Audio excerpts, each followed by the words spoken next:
Shalom, selamat pagi, selamat datang di Renungan Harian Toraya, Selasa 22 Oktober 2024. Sebelum masuk di Renungan Harian Toraya, mari kita berdoa. Bapa, dalam nama Tuhan Yesus, kami akan baca firman-Mu, biarlah firman-Mu ini tetap tinggal di hati kami dan kami lakukan setiap hari. Dalam nama Tuhan Yesus, haleluya, amin. Pembacaan terdapat pada Ibrani 6 ayat 13-20. Ibrani 6 ayat 13. Sebab ketika Allah memberikan janjinya kepada Abraham, ia bersumpah demi dirinya sendiri, karena tidak ada orang yang lebih tinggi daripadanya. Katanya, sesungguhnya aku akan memberkati engkau berlimpah-limpah dan akan membuat engkau sangat banyak. Abraham menanti dengan sabar dan dengan demikian ia memperoleh apa yang dijanjikan kepadanya. Sebab manusia bersumpah demi orang yang lebih tinggi dan sumpah itu menjadi suatu pengokohan baginya yang mengakhiri segala bantahan.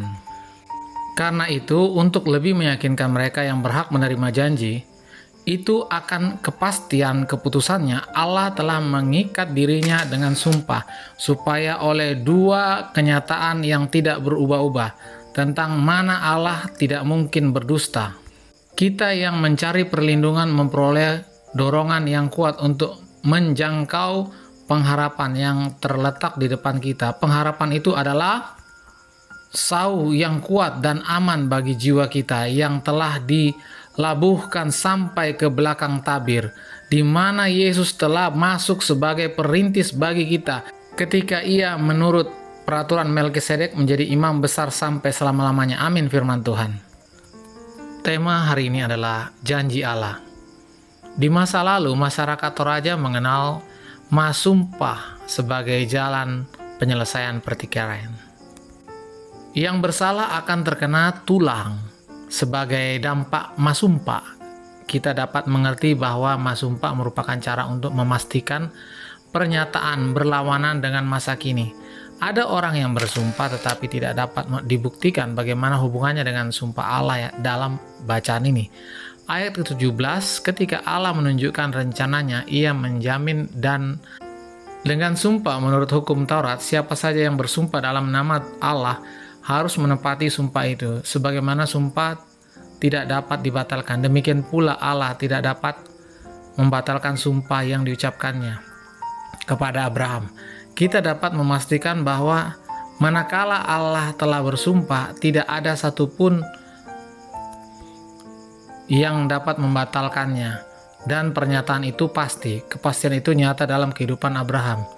Dan ia memperoleh berkat serta keturunan berlimpah. Tidak sampai di situ, bahkan dari keturunan Abraham akan lahir sang perintis yang menjadi perantara Allah dan manusia, yaitu Yesus Kristus. Melalui Yesus Kristus ada kepastian pengharapan yang menghubungkan kita dalam selasi perjanjian dengan Allah. Kepastian tersebut bagai sauh atau jangkar yang kuat dan aman. Ayat 19. Bahkan badai sedahsyat apapun tak bisa menggoyahkannya. Sebab itu janji berkat dan keberlangsungan hidup tidak hanya berlaku pada Abraham, namun berlaku pada kita kini dan selamanya. Bagaimana dengan pengharapan kita? Belajarlah dari Abraham yang menanti janji Allah dengan kesabaran, dengan sepenuh hati, kesetiaan, ketekunan, keseriusan, dan kesabaran.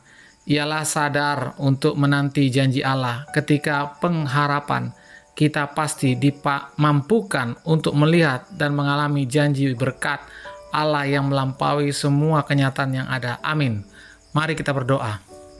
Bapa, dalam nama Tuhan Yesus, kami sudah baca firman-Mu, biarlah firman-Mu ini tetap tinggal di hati kami dan kami lakukan setiap hari. Dalam nama Tuhan Yesus, haleluya, amin. Selamat pagi, selamat beraktivitas, Tuhan Yesus memberkati, amin.